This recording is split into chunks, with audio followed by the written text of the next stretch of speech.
The death of a Fort Myers police officer. Officer Jobbers Miller is fighting for his life here right now at Lee Memorial Hospital. It started out as a day filled with hope, so many fundraisers organized for today, that if he knew prior to taking that call what would come out of it, what the outcome would be, he said he would take that call all over again, because he is just so absolutely dedicated to the community and to Southwest Florida. A high-profile murder trial. Lisa is anchoring our extensive coverage live from the Lee County Courthouse this morning. Lisa, you have been covering this case since the murders happened 4 years ago. What are you expecting to happen in court today? In just about 30 minutes, opening statements should begin in the trial for Mark Sievers. He is the man accused of orchestrating the murder of his wife, Teresa Sievers, also the mother of his children. She was a beloved doctor here in Southwest Florida. We do want to talk about this evidence, though, with our attorney, our expert here this morning. We know that Taylor Showmaker testified on behalf of the state during Jimmy Rogers' trial. For those of you who don't know, Taylor Showmaker is the ex-girlfriend of Jimmy Rogers. And again, she testified on behalf of the state, but she's listed on the defense's witness list for this trial. What does that tell you? This is really a day that's been more than 4 years in the making. In fact, I got a notification on my phone this morning that exactly 4 years ago on this day, I was inside the Lee County Courthouse chasing down Mark Sievers, trying to get his side of the story. The final chapter in a local mass shooting case. Lisa, you have covered some of the biggest trials in Southwest Florida, so we want to rely on your expertise with this. What are you expecting to happen in court today? Well, Chris, I just got a text message from our reporter, Colton Chavez, who is inside the courtroom, who says that those closing arguments have just begun. So basically, these closing arguments, those are the opportunity for the defense and the state to each lay out their case and explain why Kiara Russ is either guilty or not guilty. Then it is up to the jury to decide. I want to take you back to that time in 2016 when this shooting happened. Now, I was a reporter at Fox 4 at the time. I was there as investigators swarmed the nightclub. They were scouring the scene for clues. But to give you a bigger picture of what exactly happened here, I need to take you back to 2 years before that, when I actually interviewed a young boy who would become one of the victims of this shooting. Getting kids safely back to school. We're going to get into some of the changes that Charlotte County students are going to be expecting this year. We're going to talk about the Guardian program, as well as the brand new superintendent of Charlotte County Public Schools. But first, we want to send it on over to our reporter, Ella Rhodes, who is in Collier County this morning. Most of the buses have left the Lee County Bus Depot, where I am, to go pick up your kids and take them to school this morning. I want to show you some video of the start of the first day of school at Charlotte High School. It was pretty fun to be there this morning because that's where I went to high school many years ago. So it brought back a lot of those memories of being back in high school, the nerves, the excitement, planning for the school year, what sports and clubs we're going to join. A devastating Category 5 hurricane. And I'm Lisa Greenberg. We are coming to you live this morning from the Iona neighborhood in Fort Myers to show you the destruction left behind by Hurricane Ian here in this section of Southwest Florida, and also to share the stories as people work to recover. We hold the wall for like 2 hours and a half. So you were just holding the wall outside of the house? Yeah, everything was floating. All the couches was torn apart.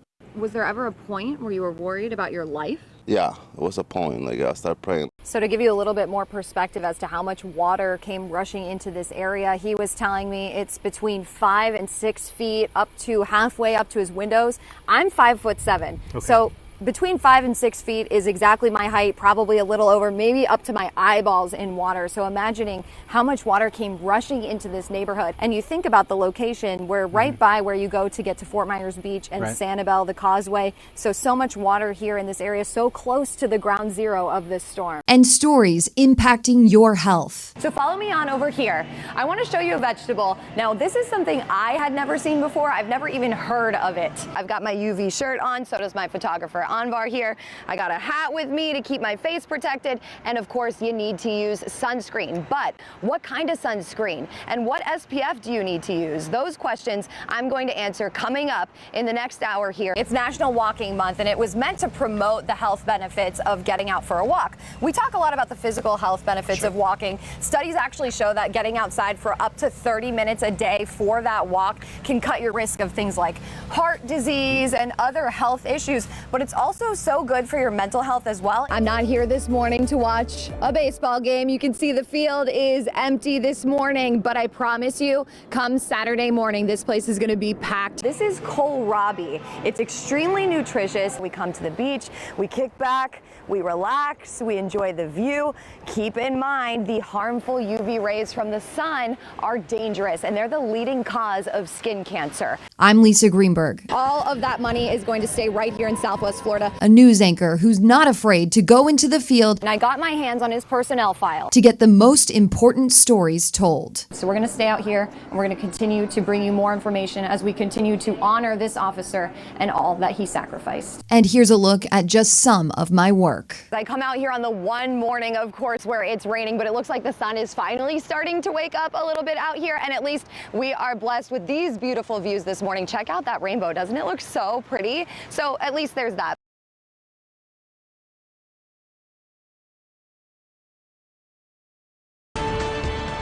Good morning, and thank you for watching Fox 4 Morning News at 7. I'm Lisa Greenberg, live outside the Lee County Courthouse, where Curtis Wright is expected to take the stand again today in the trial against Mark Sievers. Mark Sievers is the man accused of orchestrating the murder of his wife, and Curtis Wright is the man who has already admitted to carrying out that murder. We have more on what to expect in the courtroom this morning coming up. And Lisa has been covering this case since Dr. Teresa Sievers was murdered back in 2015. She's really been following this one. Lisa, what can you tell us? Well, Lauren and Chris, it is going to be another busy day in the courtroom as Curtis Wright takes the stand again. This time the defense will be able to question him as to Mark's involvement in this murder. There are a lot of players in this case, so we want to make sure you understand who these people are before we move forward. Mark Sievers is the man that the state says hired two other men to murder his wife, Teresa Sievers, inside their Bonita Springs home. That was back in 2015.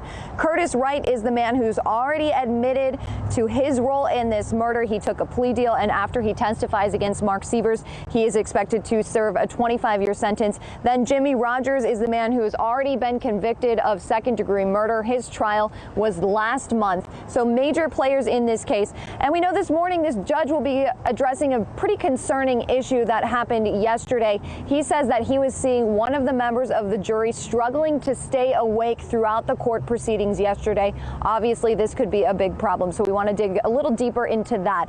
Basically, Judge Bruce Kyle said when he was looking over to the jury throughout the day, he noticed that one of the jury members appeared to be falling asleep during the testimonies. He said the bailiff also noticed this. So the judge said they would be talking to him first thing this morning to see if he needs to be removed from the jury.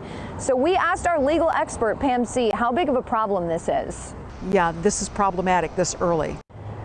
So, of course, you can count on 4 in your corner to keep you updated on what happens here. But another interesting note we do want to point out is this is the same juror who had an issue with his notebook. Apparently, there were notes from the Jimmy Rogers trial inside this juror's notebook. The judge had to end up taking those notes out of his notebook. So just an interesting point there. But yesterday, it was a very emotional day inside the courtroom as Curtis Wright took the stand. Again, he is the man who's already admitted to murdering Teresa Sievers. He was recalling what happened the day of that murder, and he says Mark Sievers, Teresa's husband, is the mastermind behind it all. I had her with the hammer.